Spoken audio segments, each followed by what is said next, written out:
এরা রাজনীতির নামে ইসলামকে মিটাতে লেগেছে। এরা রাজনীতির নামে কি করছে? জোরে বলুন, জোরে বলুন। ইসলামকে মিটাতে লেগেছে। এখন আমি প্রত্যেকটা যুবককে জিজ্ঞেস করছি, তোমার কাছে দুনিয়ার পেটটা আগে হয়ে গেছে না ইসলাম আগে? তোমার কাছে দুমুঠো খাওয়া আগে না ইসলাম আগে? তোমার কাছে আমার মা বোনেরা ওই 1000 টাকার ভাতা আগে না ইসলাম আগে? এই ইমাম সাহেবরা 3000 টাকার ভাতা আগে না ইসলাম আগে?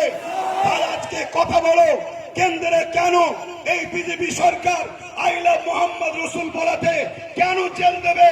এর প্রতিবাদের দরকার আছে না নাই? কেন অর্জুন সিং বলবে ইসলামের রেপ করার কোনো পাপ নয়? এর প্রতিবাদের দরকার আছে না নাই?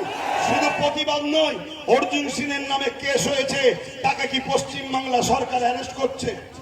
এই জোরে বলেন, কেন অ্যারেস্ট করেন? এই পাশের ভাঙরে এক গ্রাম্য মহিলা গ্রামের ভাষায় বলেছে মমতার হাজবেন্ড স্বামী নেই। কি বলেছে মমতার? এই জোরে বলুন, মমতার স্বামী আছে না নেই? এই জোরে বলুন। আমরাও জানি নেই, কিন্তু যদি কোনো জায়গায় লুকিয়ে থাকে সেটা মমতাকে ক্লিয়ার করতে হবে। ওটা আমাদের দায়িত্ব নয়, আমাদের দায়িত্ব। আমরা যেটা দেখেছি মমতার স্বামী নেই, তাই এই মহিলাটা গ্রাম্য ভাষায় সে বলেছে স্বামীর জায়গায় আঞ্চলিক ভাষায় যেটা বলে, কি বলে ওটা আঞ্চলিক ভাষা। যাকে বলে চাল ভাজা তাকেই বলে খুদ ভাজা, ঠিক তো নাকি? কেউ বলে পিড়ে, আর একটা কি ভাষা বলে জানো? কিন্তু জিনিসটা খারাপ কি? তিনি কেউ বলে স্বামী নেই, তো খারাপটা কি বলেছে? কিন্তু তার বিরুদ্ধে কেস হলো, তাকে অ্যারেস্ট করলো। আর এখানে ইসলামের বিরুদ্ধে, আল্লাহর বিরুদ্ধে এত বড় কথা বলেছে। কি কথা? ইসলামে নাকি রেপ করা পাপ নয়। সেই অর্জুন সিং কি অ্যারেস্ট হচ্ছে? কেন হয়নি? কেন হয়নি?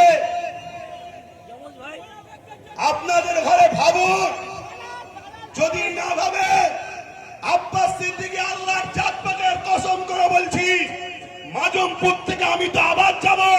কোন মায়ের বেটা যদি থাকে আমাকে রুখে ওখানে জুতো করে যদি পিটতে না পারি, জীবনে আব্বাস সিদ্দিকী হাওয়ায় আসবে না। কথা বুঝছেন না? বোঝেন না? দাদাগিরি দিচ্ছ, দাদাগিরি। যদি পারিস জানে মেরে দিস, আলাদা কথা। জান যতদিন আল্লাহ রেখেছে, কোন ইসলাম বিরোধী, কোন সন্ত্রাসকে, কোন জালিমকে ইসলাম ইজাজত দেয়নি, ইসলাম প্রশ্রয় দেয়নি। আমরা প্রশ্রয় দিতে পারি না।